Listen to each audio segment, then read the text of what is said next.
Welcome, everybody, to Shmooze Radio, every single Tuesday right here at 11:50 a.m. I am your host, Rabbi Elazar Bogomilsky. We're going to talk today about something I think that resonates with many individuals out there, and it's called the concept of productivity. We know that the clock keeps on ticking. The beauty of the watch is that every moment of life, you hear the tick-tock, for good or for bad. It keeps on moving. But the question is, how do you sort of master the clock? How do you master the concept of looking back at the course of 24 hours and saying to yourself, I've done it. I've done a good job today. What's interesting about time, without getting too spiritual, but time in a certain sense, when you look at it, that everything in this world is a creation, time is also one of the things that were created. So in a certain sense, time is a finite being. If it's a created concept, if it's an item, a list on the long list of things that were created in this world, is time as well. That means that the human being, who's also a finite being, is confined to time. Hence, we measure success. We measure our goals or our failures by constantly looking back at the time and saying, what is it that I accomplished in this period of time? You book appointments, you have meetings. Our birthday keeps on changing, all based on that clock. We look forward to occasions. We have events, holidays, memorials, you name it. Everything is built around time. Time is a very, very complex creation. Because on one hand, it's extremely consistent. There's nothing that changes. It never wavers. There's no emotion. There's no excitement. There's never a moment that the clock for 1 hour or for 1 minute moves a little bit faster. Or you say becomes tired and slows down. It is one of the very few creations that we can see that is constant, consistent, measured, and reliable. Now, as a human being, someone that was put into the world that has to deal with this type of creation of time, we've learned to coincide. Not just coincide, but really use it as a benefit, as a backbone to our success, to our drive. And hence we set goals.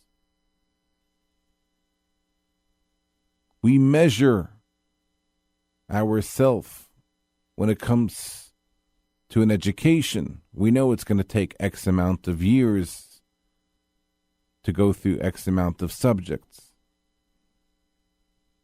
There's certain things you can't do before you're a certain age. It's all built into the clock.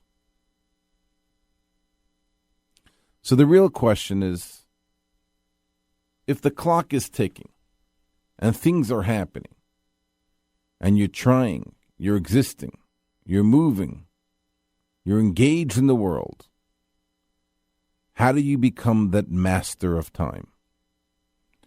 How do you become, as we call it in Hebrew, the balabas, the one in control? Ironically, when we look back on the days of creation. It says God created the world in 6 days. Man was created on the 6th day. The question is, when was time created? Does time come first? Is time last? The time of creation, the measuring of time, did it change throughout history? Was an hour not 60 minutes? Was it a day, a year, or 65 minutes?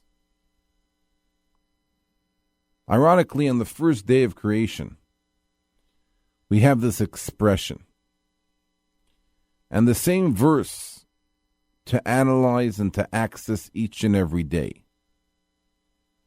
And to determine the day, it says it was evening and it was day. Day 1. Evening, day 2. Evening, Vayi Erev, Vayi Voker.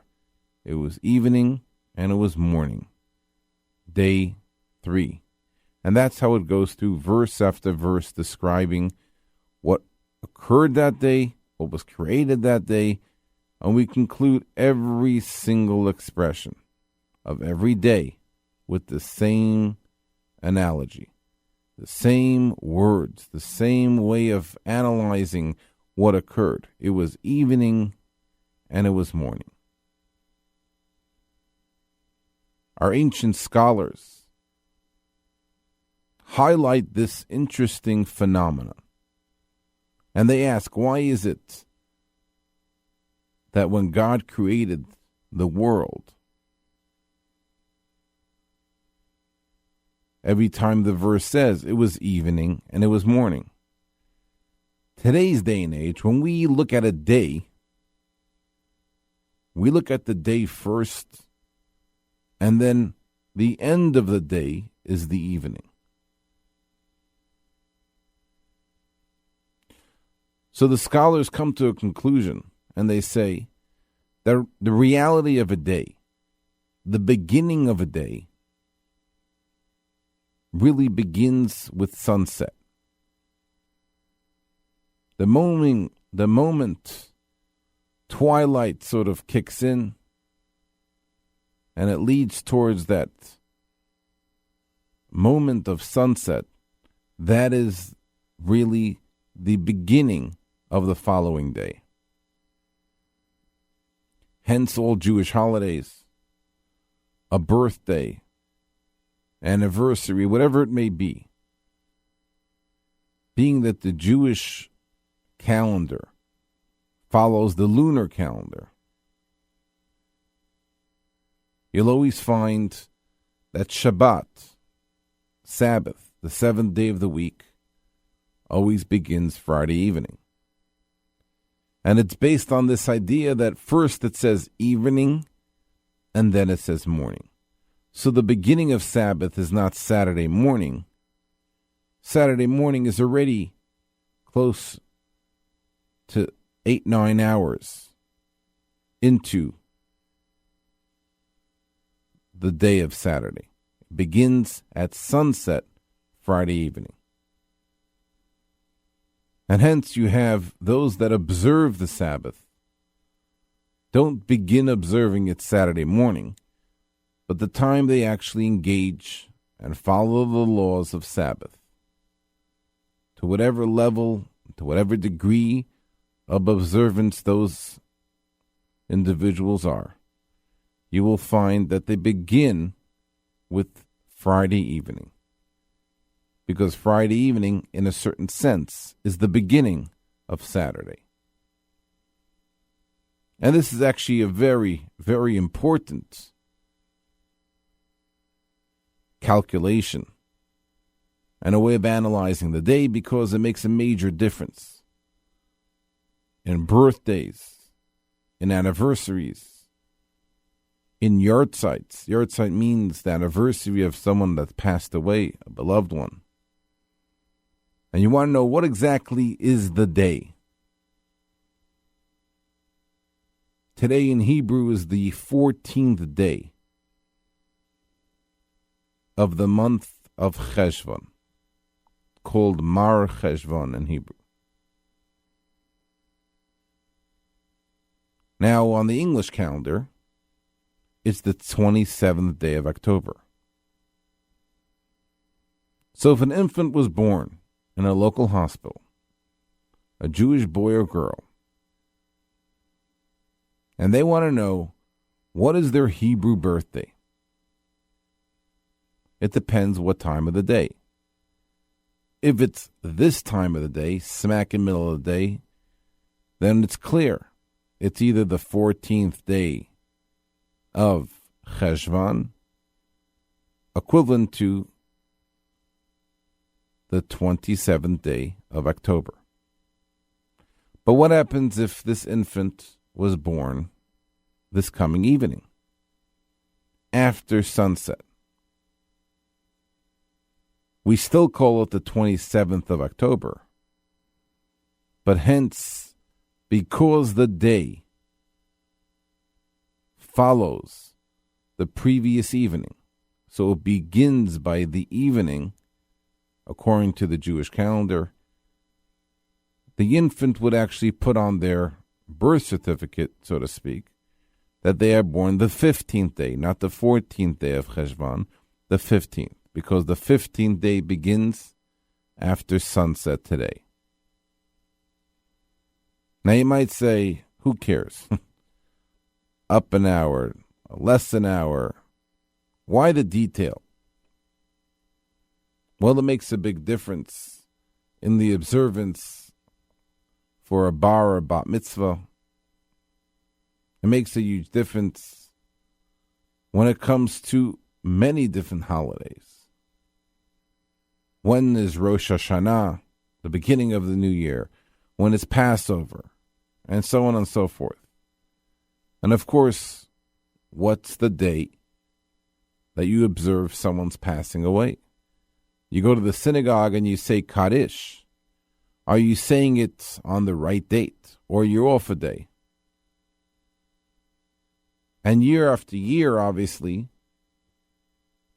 the English calendar, the secular calendar, and the lunar calendar, which we call it the Hebrew calendar, doesn't coincide exactly. Officially, once every 19 years, or within every 19 years, there's at least one time that these dates occur like they were the first time. But on a typical year, sometimes you could have, in a certain sense, we call it the English birthday, and the Hebrew birthday could be off by 2.5 weeks or more. So the measurement of time and the way we analyze time on the surface plays a critical role in determining dates, holidays, personal accomplishments, and so on. But how did you become the master? That's a big word. And the answer is as follows. You see, in a certain sense, there's two ways to approach time. You can approach it, engage in it, be aware of it, or you can allow time to be the one that takes the bull by the horns. It controls you. You have some people that live with a clock. They show up 15 minutes early to appointments, and they sit in the waiting room. They never, ever miss an appointment.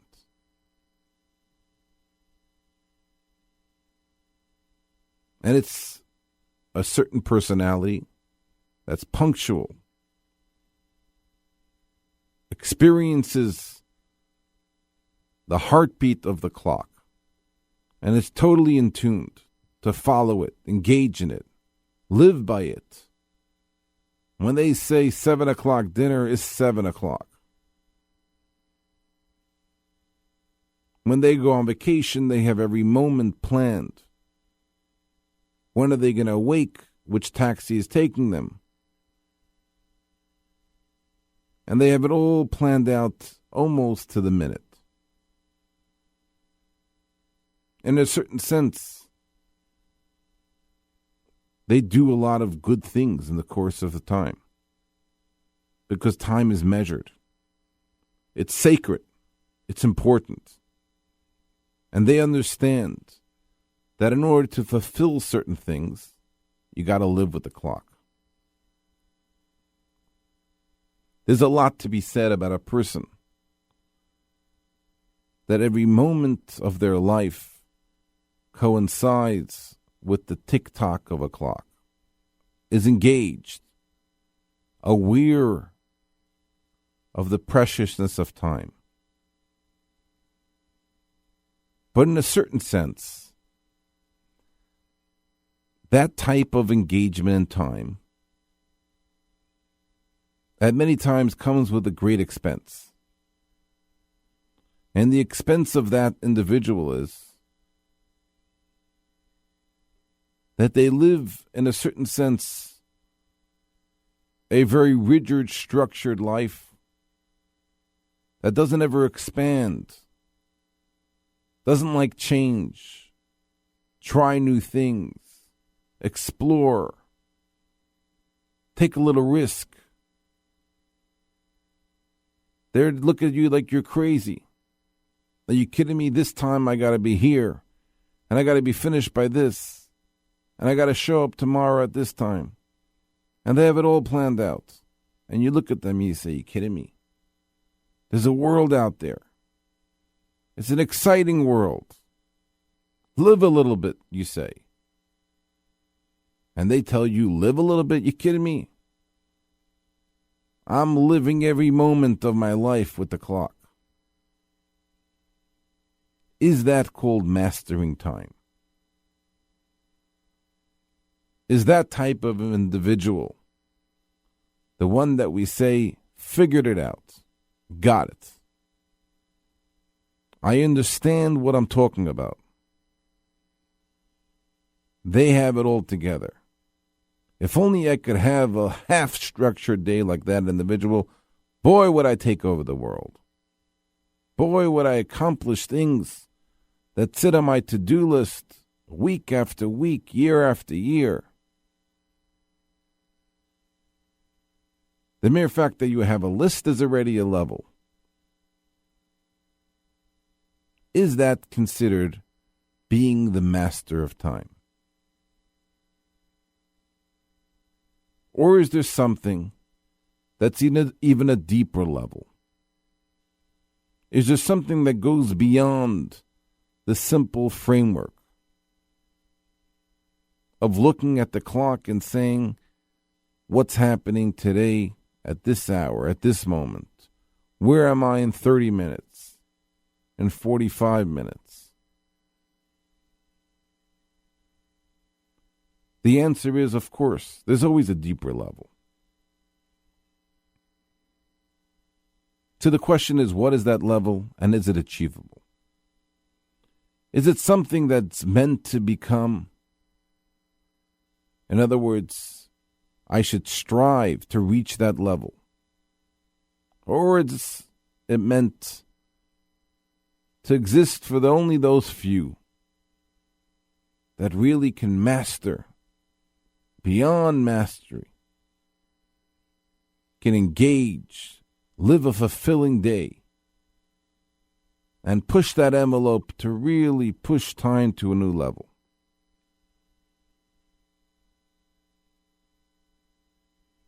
Our great scholars and the great mystics describe this idea as a person that conquers time, as an individual that in a certain sense understands the power of the mind, the power of the body, and the power of the soul. How do these things connect? What is the unique relationship between mind, body, and soul? There are so many people that go out on a limb, on a pursuit of spiritual pursuing. I want to reach a level of perfection. I want to become that individual that's totally in tune to my physical being and my spiritual state of mind. How do I do that? What is that spiritual state of mind? What is mind, body, and soul? You see, in a certain sense, the concept of the intellect is very opposite than the body. The nature of the mind is to wander, explore, expand, think outside the box. The expression is there are many thoughts in the mind of the human being. At any given time, there are thousands of thoughts that race through a healthy human being's mind. But of course, we don't act on them. You wouldn't be able to. So out of the thousands of thoughts, 1, 2, 3 of these thoughts come to actuality.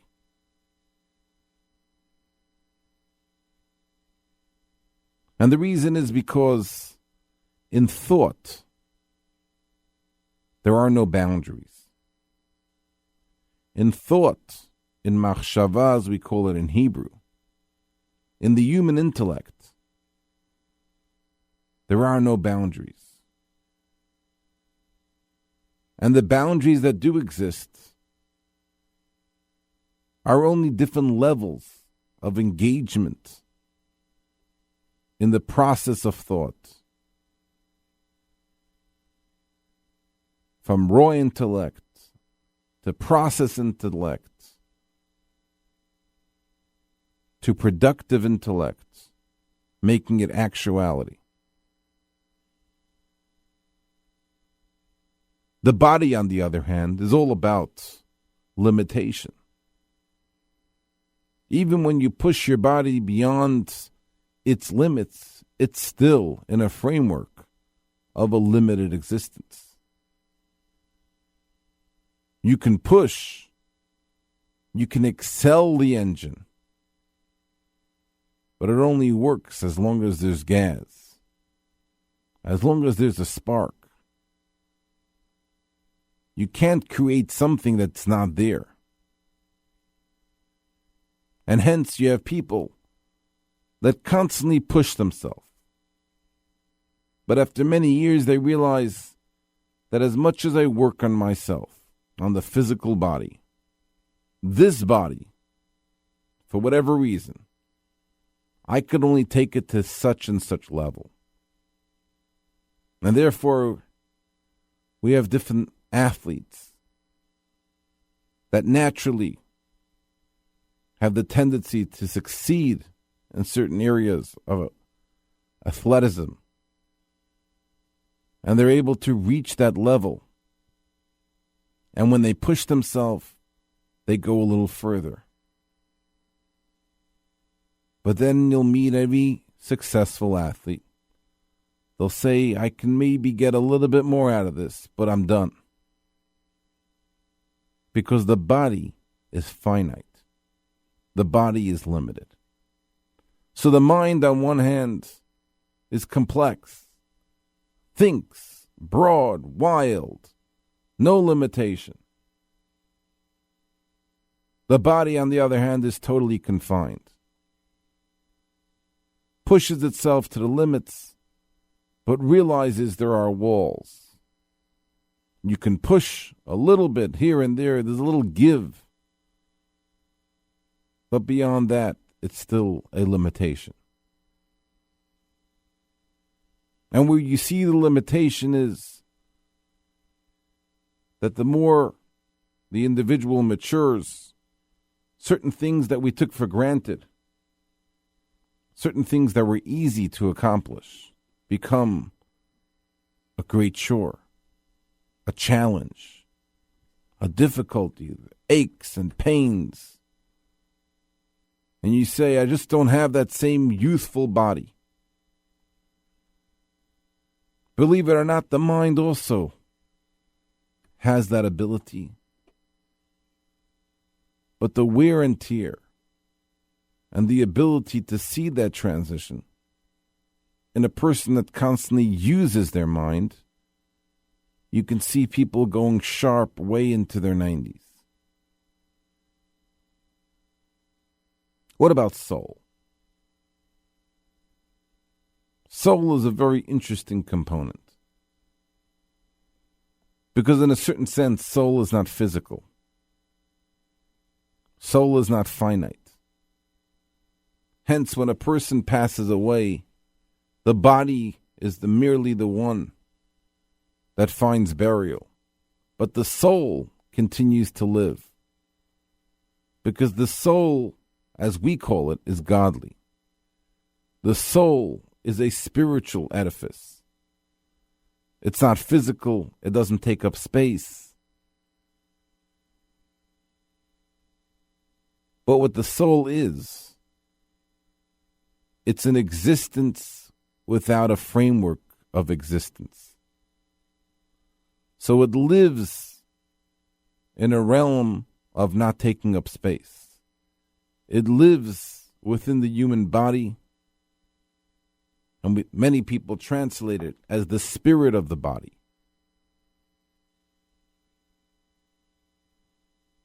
So when you combined the mind, body, and soul, what you have is you have a godly, spiritual spirit that resides in the sense of that hovers throughout the body. And the purpose of the soul is to do one thing: to infuse life, infuse energy, spiritual energy. In a certain sense, infuse existence. The body, on the other hand, has this relationship with soul, that it has this mutual respect. What the body can't accomplish on a spiritual level, it nurtures itself, its energy, and it's sort of plugged into the soul. But what the soul can't achieve on the physical, the soul is enveloped, so to speak, and wrapped up within the human body.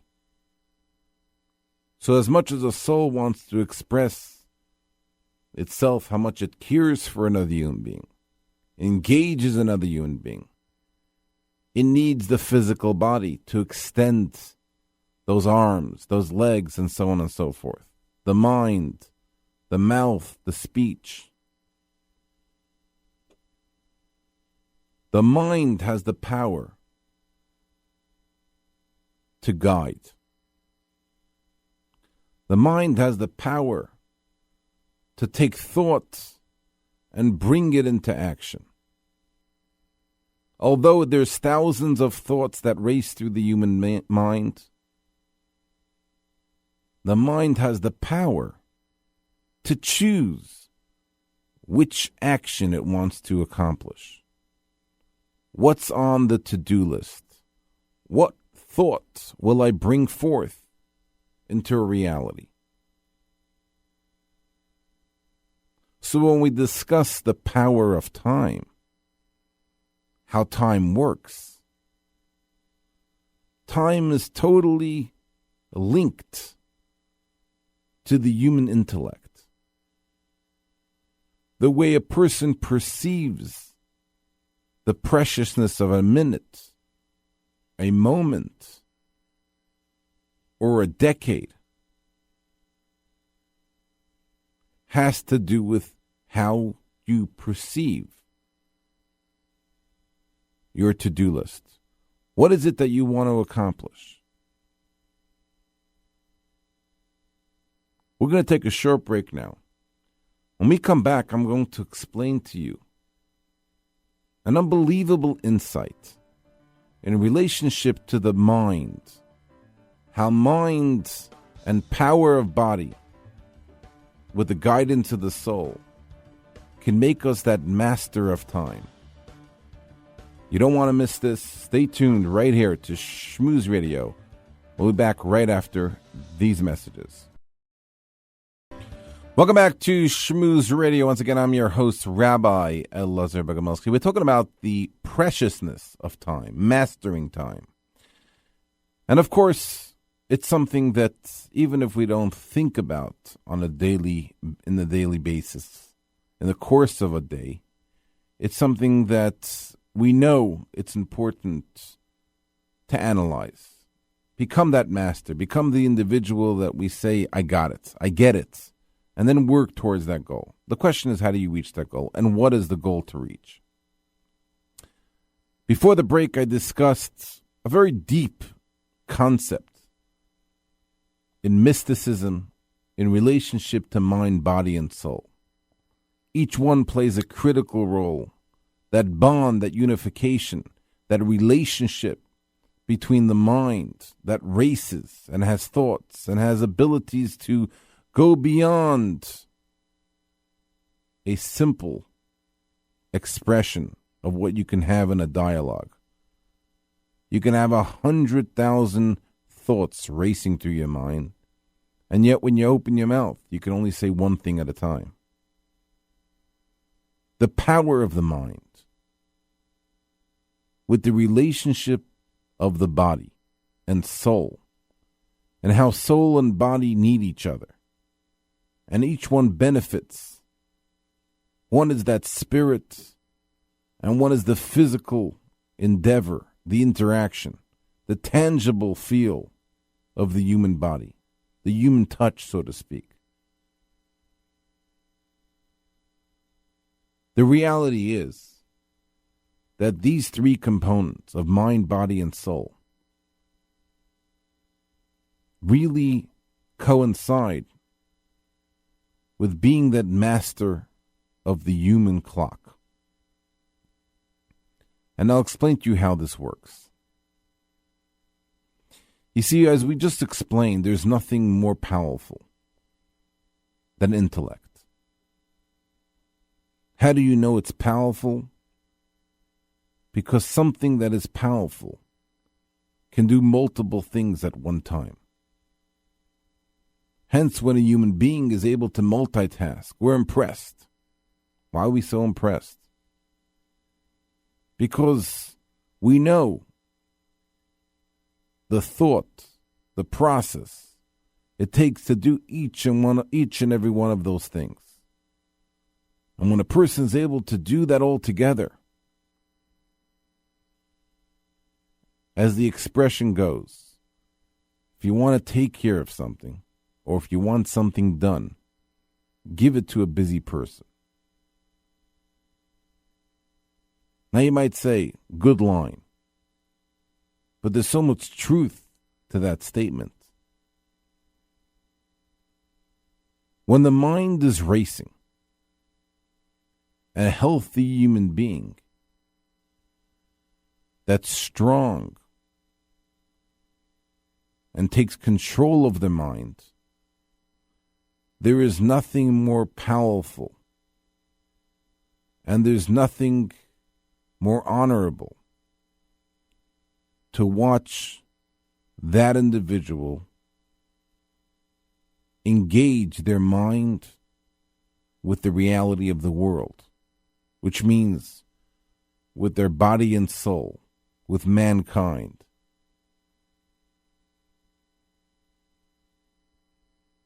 You know, a day has 24 hours. They say a joke that a person says, I have so many things I got to do today. There's no way I could accomplish it. And he comes to one of his friends. He says, it's insane. There's 24 hours in a day. I just can't do it all. And his friend tells him, why don't you just get up an hour earlier? Now we know a day will never have 25 hours. It's limited. It's 24 hours clockwork. So it's not about increasing another hour. It's about utilizing the time that you have in a more efficient manner. Efficiency, from a spiritual perspective, begins with mastering the mind. You know, many times you see this amongst a group of students. You ask a question. Could be young students, middle-aged students, young adults, old people. It makes no difference. You ask a question. One person answers it right away. He or she gets it. And the others take a longer time to stumble on the same answer. And the question is someone smarter? Is someone more articulate?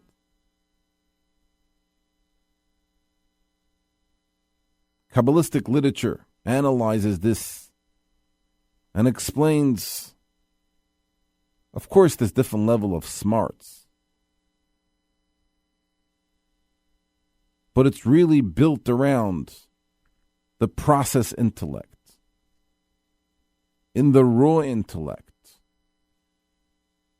in knowledge, so to speak.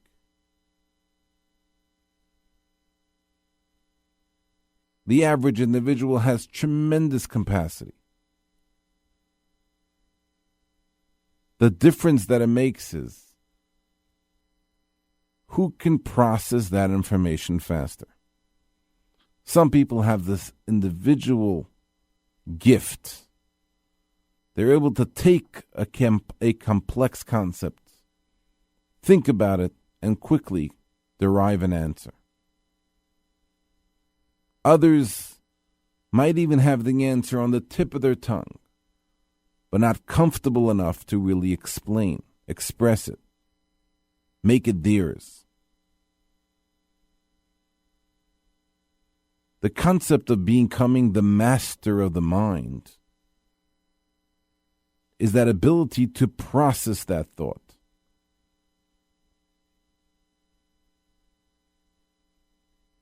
When you look at time in itself, the more the individual is able to sort of cherish the uniqueness of that hour.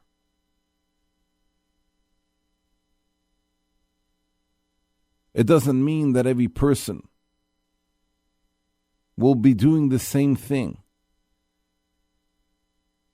in order to qualify what's considered a successful hour.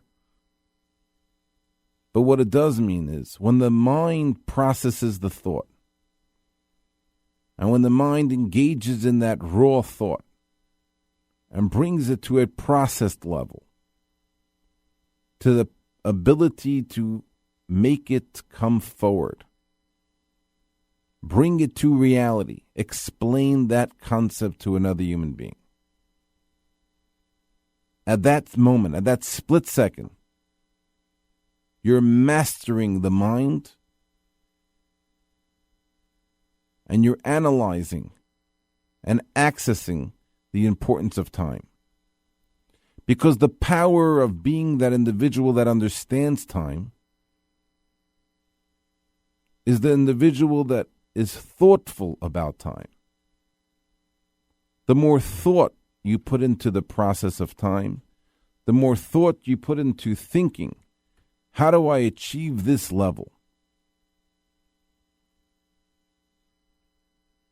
The healthiest thing for a human being is not to go through minds and hours and a mind with an empty mind. What does that mean, an empty mind? Without any thought, without a process. And you ask the person, how'd you get here? How'd you come to this conclusion? And they say, well, I don't know. I just followed others. And you say, what were you thinking? And the answer is, many times they weren't thinking. Because when you think the concept of thought right away links to the preciousness of time. And when you realize you want to accomplish something, when you follow a smart person, a thoughtful person, an accomplished human being, you'll see some common denominator amongst all those above mentioned titles. The preciousness of time, the value of time, the understanding that every moment has to be utilized in a proper fashion. And then you say to yourself, I don't have that ability. Of course you do. Of course you have that ability. All you got to do is think before you do. Think. The process of thought allows you to right away open that browser of time. And instead of time just being browsed and existing with no end to it, you feel the heartbeat of time. And that's the power of thought. Think through what you do. Act with what you do. And I could assure you that this process thought of combining mind, body, and soul together, as we call it in Hebrew, miyageh, the preciousness of time, the preciseness of time, will become very valued and productive in your own life. You're listening to Shmooze Radio. We'll be back same time, same place next week. Have a meaningful time.